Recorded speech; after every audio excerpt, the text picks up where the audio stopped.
Number, अब कई लोग बोलते हमारी तिजोरी में पैसा नहीं टिकता, कमाते बहुत है पैसा टिकता नहीं है।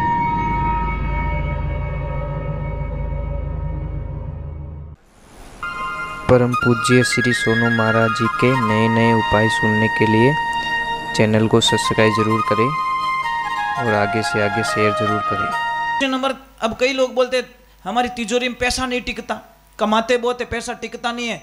देवियों, ये सब आपकी गलती है। बोले महाराज हमारी गलती कैसे, हमारे को क्यों दंड दे रहे हो? मैं बताऊं आपको, आप तिजोरी को पीछे से साफ करते हो कभी? होली दिवाली, जबकि शास्त्र कहता है पर डे तिजोरी के पीछे से झाड़ू निकलना चाहिए, कचरा बिल्कुल नहीं होना चाहिए। तिजोरी को दीवार से कम 1 फुट दूरी पे रखो। आप कहीं करो चिपाइन रखो, लारे ऊंद्र ऊपर बढ़ेला, चिपका के नहीं रखनी चाहिए। तिजोरी के पीछे से जहां पैसा रखते हो उसको 1 फुट दूरी पे रखो, लेफ्ट राइट में खाली रखो, ताकि डेली उसके नीचे से साइड से झाड़ू निकाल सको। परंतु नहीं, अपन तो होली दिवाली टाइम मिले। दूसरे नंबर, जैसे जो पैसे का जो ड्रॉ है, गल्ला है, उसके ऊपर कोई चीज नहीं होनी चाहिए, गल्ला फ्री होना चाहिए। पर आपको बताऊं आपको एक चीज, जैसे पैसे रखते हो उसके ऊपर एक ड्रॉ बनाया जाता दूसरा, जहां पे आपकी साड़ी लटकती है, नाना प्रकार की चीजें लटकती है, और पैसे नीचे पड़े, ऊपर लक्ष्मी के ऊपर वो चीजें रख रहे हो आप। कैसे संभव है वो लक्ष्मी टिक जाएगी? वो तो परेशान होकर भाग जाएगी। क्योंकि पैसे जहां पे रखते हो उसके ऊपर कोई भी, तिजोरी के ऊपर कई बार मैंने देखे कि तो पार्टियों पड़ी हो रही और के कोई बस नहीं पहुंचे, जूता ही मेल दे माते। क्या लफड़ा है यार तुम्हारा? लक्ष्मी के ऊपर जूते रख रहे हो, कचरा रख रहे हो, झाड़ू ऊपर रख रहे हो, तकिया ऊपर डाल रहे हो, ठूस के बर्तन भर रहे हो, ऊपर बर्तन लिया, तिजोरी की जगह खाली है वहां पे ठूस दिया। अरे तुम लाख कोशिश करो, तुम्हारे पास पैसे नहीं टिकेंगे। क्योंकि धर्म नीति यही कहती है तिजोरी एकदम साफ सुथरी जगह पे होनी चाहिए। और तिजोरी मुंडो कटी खुलनो, ध्यान है आपने कौन सी दिशा में होना चाहिए? पता है आपको कि लाइन जटी जगह देखी बड़ी फिट कर ली? नहीं नहीं नहीं नहीं, ये तो गलत हो जाता है। आपने देखो भगवान ने पूरा ये वास्तु पे बनाया हुआ हमारा शरीर, हाथरी जगह हाथ दियो અને પગટ ચેપ દિયો રે तो भगवान रो मूड बन दे तो भाई क्रॉस कर देते, एक हाथ अट्टे फिट करो और इन पग ने अट्टे ठोक दो, वो तो आप ही बैलेंस बनाई। नहीं महाराज, सारा वास्तु पे बनाया है। और देखो ये नाभि हमारी खुली रखी खुली, तो धर्म क्या कहता है, शास्त्र क्या कहता है? आपके घर में भी जो ब्रह्म स्थान बनता है उसको खुला रखो। पूरा पहला बूढ़ या जाली राखता, बाग नहीं राखता हो, राखता नहीं कि नहीं राखता भाई? पक्को मकान बना और जाली राखता नहीं राखता बीच में? वो ब्रह्म स्थान है। ब्रह्म स्थान जिसका बंद हो गया उसके कर्म बंद हो गए। आजकल तो इतना पैक कर दिया जाता है कि हवा कहीं हवा रो बाप ही नहीं आवणो मायने, न हुरिद्री रोशनी तो मायने पड़नी ज नहीं, छोरा छोरा बंद कर, तावड़ो लागे। इसीलिए तो टाइम टू टाइम हॉस्पिटल जाते। सूर्यदेव से हम दूर। भाई था बाजार में गया, उसकी पत्नी को लेके छोटा सा बच्चा था। वो छोटा बच्चा क्या, वो गुम हो गया, और ऐसे गुम हो गया कि वो मिला ही नहीं। अब उसकी माँ का रो रो के बुरा हाल हो गया, रो रो के मेरा बच्चा मेरा बच्चा मेरा बच्चा मेरा बच्चा मेरा बच्चा। वो तो बस वैसे करते करते बेहोश हो गई, गिर गई नीचे। आधा घंटा हुआ, थोड़ा ढूंढा, बच्चा मिल गया, लाके उसको दिया वापस। उसको बच्चे को देखकर वो रोने लगी, ए बेटा तू नहीं मिला तो मैं तो मर जाती, मेरी तो दुनिया बर्बाद होता थी, मैं ऐसे हो जाती, मैं ऐसे हो जाती। ये सारा दृश्य उसका पति देख रहा है। अब गए घर पे, जा रहे हो बेन, बेवन थोड़ी बार, अने एने तो आवशे ज, तुम बेव थोड़ी बार, ए बेटा बहन थोड़ी बार होवानो छे, आखी जिंदगी पर होवानो छे। भगवान नाम में जागवानो होय ने, अहींया होवड़ाई दो ना, अहींया होवड़ाई दो, अहींया होई जा बेटा, होई जा। तो देखिए, जब वो बच्चा रो रहा है तो उसके पति ने सारा दृश्य देखा कि वो उसकी माँ इतनी रोई। अब वो घर पे गया और उसकी पत्नी को बोला कि लक्ष्मी 4 ड्रेस आपकी पैकिंग कर लो, 4 ड्रेस मेरी पैकिंग कर लो और 4 ड्रेस बच्चे की ले लो। बात को ध्यान से सुनना, बहुत काम की बात बोल रहा हूँ। तो जैसे ही बोले, पत्नी ने बोला कहाँ जा रहे हो? कि कहीं नहीं जा रहा हूँ, आप तो चलो। गए रेलवे स्टेशन और अपने गाँव की तरफ चले गए। अब रास्ते में उसकी पत्नी ने बोला, पतिदेव बता तो दो कहाँ जा रहे हो?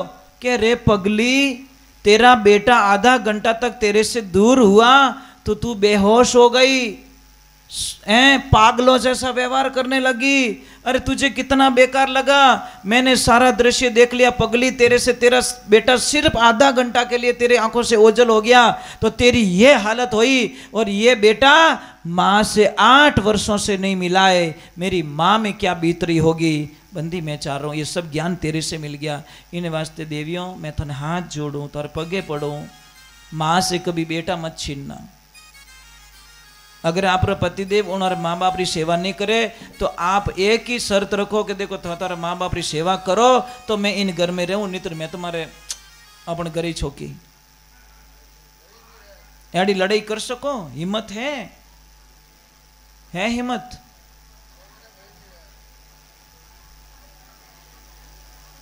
वो तो गड़बड़ रहेगी भाई, रॉन्ग नंबर लाग गए तो पता है काम करने में शर्म। घर को तुम घर मानते क्यों? पहले बात तो देवियों, घर मत मानो, उसको मंदिर मानो। और मंदिर मान के काम कर सकती हो, उसको घर को छोड़ दीजिए। घर एक मंदिर होता है। आपके दिमाग में एक विचार कर दो, ये घर नहीं है, ये मंदिर है। और मंदिर में काम करने से कभी परेशानी होती है क्या?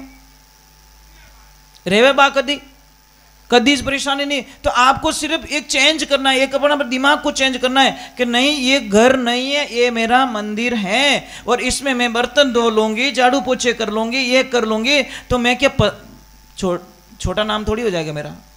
पर नहीं, घर में काम करने वास्ते थोड़ी आई तो मंदिर में तो कर ले। तो ये ध्यान रखिए। दूसरे नंबर आपसे एक वंदना है, आप कितने भी उपवास करो, पतिदेव के हम ही कदी नहीं बोलना। अगर पतिदेव हम ही बोलो उपास करो तो आप उपास कोई काम नहीं आवे। और पतिदेव का भी फर्ज बनता है कि जिंदगी में प्राण त्याग दो पर अपनी लक्ष्मी को कभी गाली गलौज मत करो। समझ में आई ने? अब रात 2:30 बजे टल्लू रियोड़ो आवे तो वी नहीं कौन सेवा करे हो? कोई नहीं करे। वगर ब्रेक री गाड़ी में वगर ब्रेक रा खटरा में कौन भाई? तो पति भी वैसा चाहिए। पति ऐसा चाहिए कि पत्नी पियर जाए 5 दिन का कह के और 2 दिन में दौड़ती हुई वापस आ जाए कि कहीं रियो कि पति दे मैं आप बिना नहीं रह सकूं, सीधन सट हिसाब, मैं नहीं जी सकती आपके बिना। ऐसा करो ना, प्रेम करो। तो यूं नहीं भी 3 दिन कह 3 महीना आराम, ऐसे मत बनो यार। पता नहीं एक ये जिंदगी है, जी लो। लड़ाई करने के लिए नहीं आए हम लोग, है ना, झगड़ा करने के लिए दुनिया में नहीं आए, हम प्रेम से रहने के लिए आए। कितने दिन जिएंगे किसी को पता नहीं है। आज निकला वो हमारा था, कल आएगा कि नहीं आएगा किसी को पता नहीं है। इसलिए गुजराती में कहावत है कि आ समय पण प्रसार થઈ જશે સુખમાં या દુઃખમાં। આજનો જે દિવસ નીકળી ગયો, સુખમાં નીકળો દુઃખમાં નીકળો કોઈને ખબર નથી, है ना। गुजराती में एक और कहावत बहुत अच्छी है, महलोना वासी गरीबी शू जाने और दुखियारा दुख ने सुखिया शू जाने। जो अमीर लोग होते ने, जो महलों में रहने वाले होते ने, वो गरीब के दुख को क्या जानेंगे। ये जिंदगी में ध्यान रखो। अरे जिंदगी जी लो भाई, कितना जीना है, चले जाएंगे दुनिया से, है ना। और माता पिता से बढ़कर दुनिया में कोई नहीं है। हमारे माता पिता भगवान का रूप होता है। अरे प्रथम निवण मेरे माता पिता को जिनसु रचियो शरीर, दूजो निवण मारा गुरुदेव ने जो पढ़ियो भजन में शीर। प्रथम निवण तो मेरे माता पिता का ही है, उनका अधिकार दुनिया में कोई नहीं ले सकता। क्योंकि माता पिता नहीं होते तो मैं दुनिया में नहीं होता। सीधो हिसाब। मैं दूजा भगवान ने तो देखिया को नहीं, पर मारा माता पिता तो मारे वास्ते ईश्वर रो रूप था। और माता पिता की सेवा की नहीं, इसलिए आपके बीच में बैठा हूं यहाँ पे। ये सब माता पिता की कृपा है, माता पिता के आशीर्वाद है। आजकल माता पिता को बोझ मानते हैं, नहीं भैया ऐसा मत करो प्लीज, माता पिता को जी मत दुखाओ। आपने हाथ जोड़ी है। बोलिए।